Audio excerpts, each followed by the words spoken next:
Welcome aboard the Teak Rail. Now, one of the biggest problems on board a boat, especially for the recreational boater, is lines caught in the propeller. What do you do? How do you untangle the line from the propeller?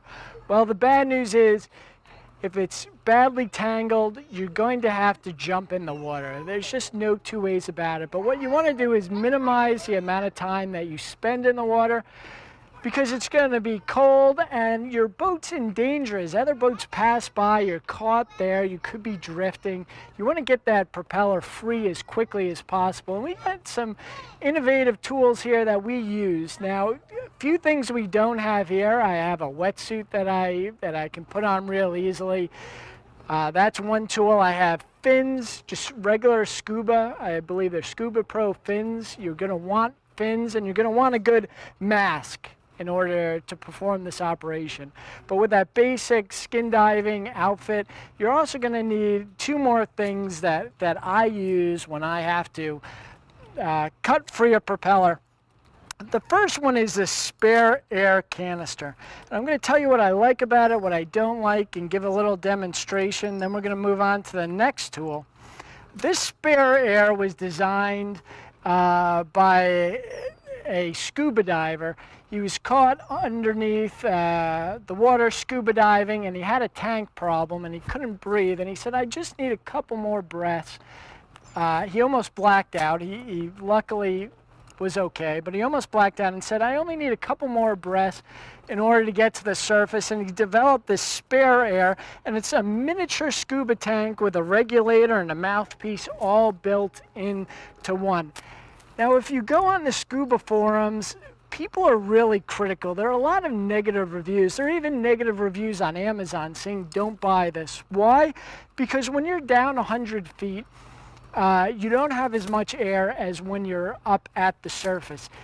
Each breath is going to consume more air under pressure, and this does not give you very much time. This will only give you 10 to 15 breaths depending on your body weight and how much you're breathing, how excited you are. So this is not enough air to really help you when you're down, say, caught in a line at 100 feet scuba diving. But it does have a significant amount of air when you're near the surface, like when you're clearing a fouled prop.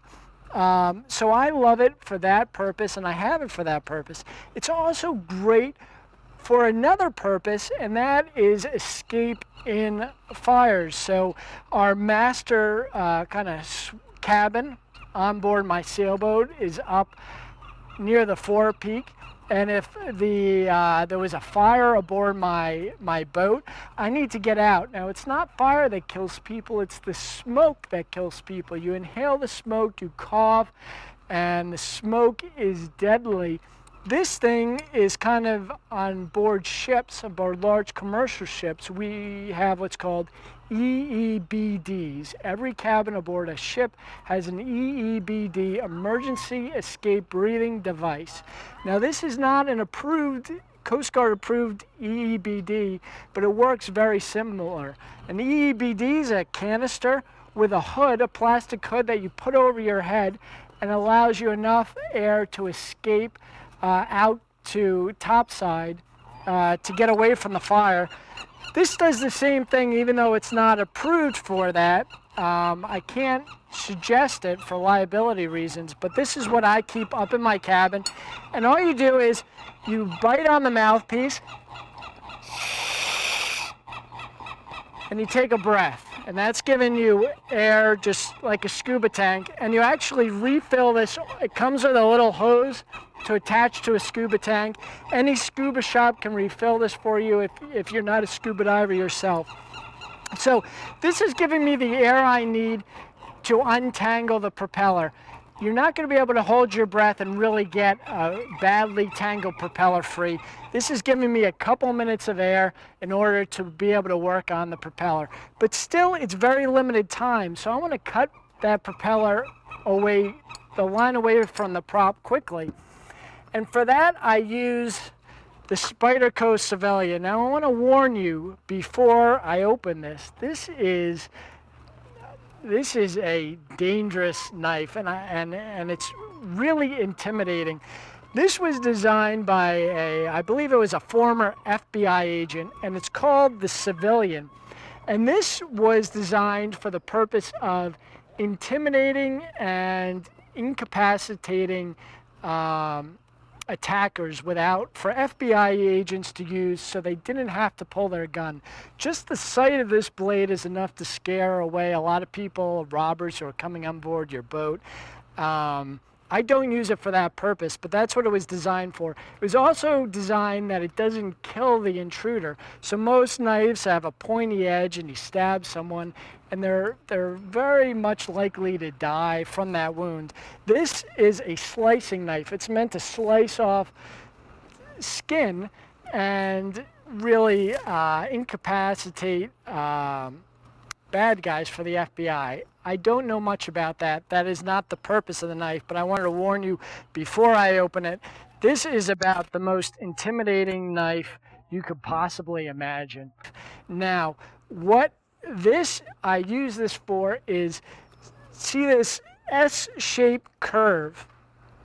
This is going to be able to grab into those little areas within the propeller blade. So when you run over a net is the worst thing you could get caught in your propeller. It's difficult with a regular knife, even a good serrated knife, to get in those little crevices in between the propeller and the shaft. The line's going to get stuck in there. This is a very sharp tip, and so you're going to be able to pry it in between that little space between the propeller and the shaft, and you're going to be able to cut through netting.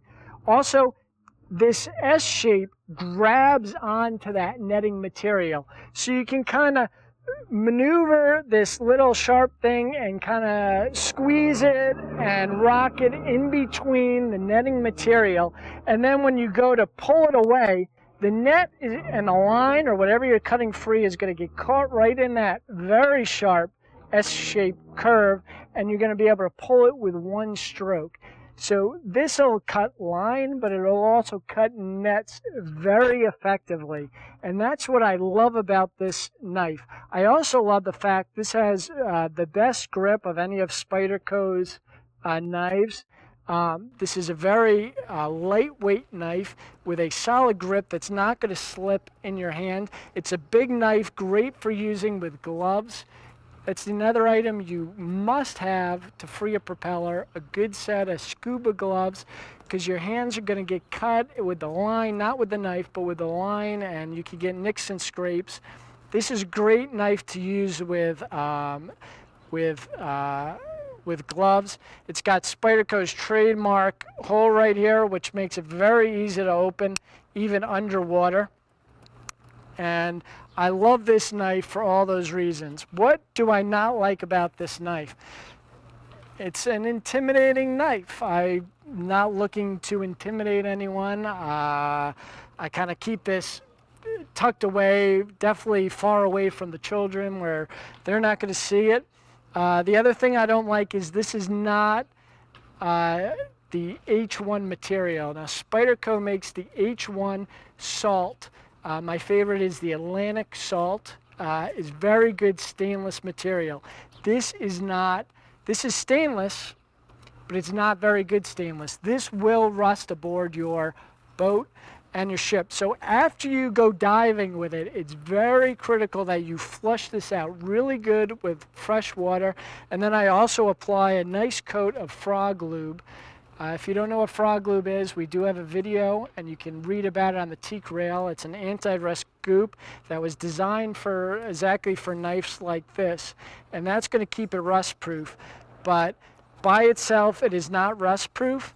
I take one other measure. It comes with this very nice carrying case with the fuzzy thing to keep the knife nice and tucked away. But I also take one of these Deskin tablets, and I use this with a lot of my equipment on board my boat. These are just the little packet that comes in Tylenol or aspirin bottles, and that's a little dehumidifier thing. So I just pack it in with the knife, and I make sure the knife is dry before I put it in here, and zipper it away. And by flushing it with fresh water, keeping it in the pouch with the desiccant tab. This is going to stay rust proof. And these are the materials that I use along with masks, gloves, and fins to clear a fouled propeller aboard a boat.